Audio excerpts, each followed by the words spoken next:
नमस्कार दोस्तों, त्रिवेणी लर्निंग पर आप सभी का स्वागत है। देखिए, ये वाला जो वीडियो है ये क्लास 10th की जो एनसीईआरटी है ना। क्लास 10th की जो एनसीईआरटी है उसका परिशिष्ट ख है ना।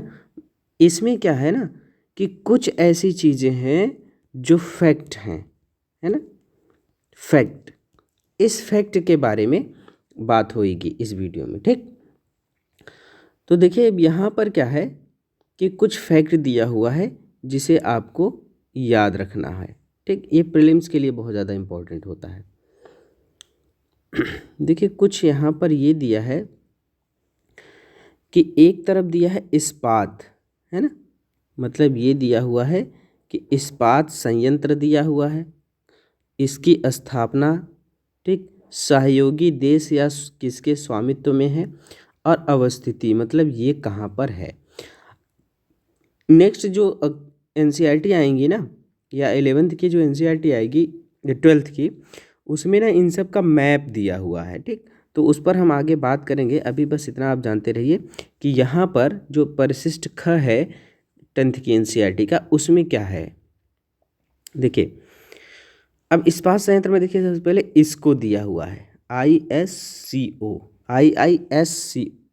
ठीक। इसको इस्पात संयंत्र, तो पहले तो समझ लीजिए कि 1870 से 1913 के बीच में ये शुरू हुई थी। प्रारंभ में निजी स्वामित्व में थी, बाद में ये गवर्नमेंट ने इसे ले लिया, ठीक।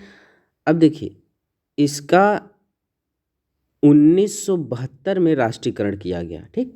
1972 में राष्ट्रीयकरण किया गया, और इसको है कहाँ, कुल्टी तथा बर्नपुर में है, कहाँ, पश्चिम बंगाल में, ठीक। आगे देखिए, ये है टिस्को, ठीक। टिस्को की स्थापना 1907 में निजी स्वामित्व के तहत हुई थी ना, प्राइवेट निजी स्वामित्व के तहत, ठीक। और जमशेदजी टाटा ने इसकी स्थापना की थी, है ना। किसने? जमशेदजी टाटा ने, ठीक। कहाँ है? जमशेदपुर, झारखंड में है। आगे देखिए, VISL, ठीक। VISL 1923 में निजी स्वामित्व में इसकी स्थापना हुई थी, ठीक। जब तक ये मिस्को थी, ठीक। जब तक ये मिस्को थी, बाद में इसका राष्ट्रीयकरण किया गया, तब ये हो गया VISL, ठीक। कहाँ है? भद्रावती, कर्नाटक में, ठीक। आगे देखिए, भिलाई इस्पात संयंत्र 1959 में सार्वजनिक क्षेत्र के तहत इसकी स्थापना हुई थी।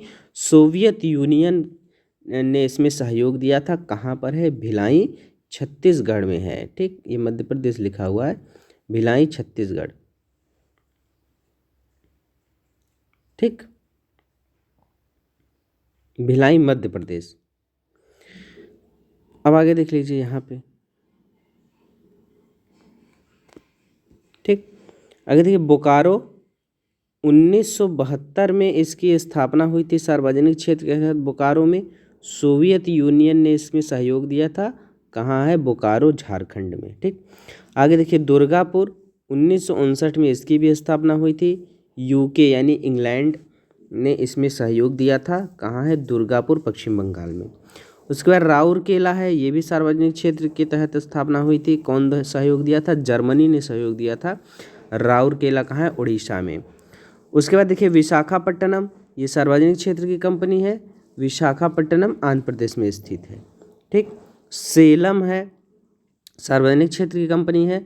सेलम तमिलनाडु में इसकी स्थापना हुई है, ठीक।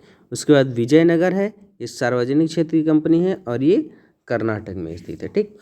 तो ये जो था वीडियो ना भाई, ये जो वीडियो था, ये एक परिशिष्ट होता है ना, परिशिष्ट खंड का कुछ फैक्ट होते हैं, वो इसमें शामिल था, ठीक। तो अब ये हमने जो 10th की एनसीईआरटी है ना, इसे हमने समाप्त कर दिया, ठीक, ख़त्म हो गया। अब हम यहाँ से आगे पढ़ेंगे 11th की एनसीईआरटी के बारे में पढ़ेंगे, ठीक है ना। चलिए, तब तक के लिए नमस्कार।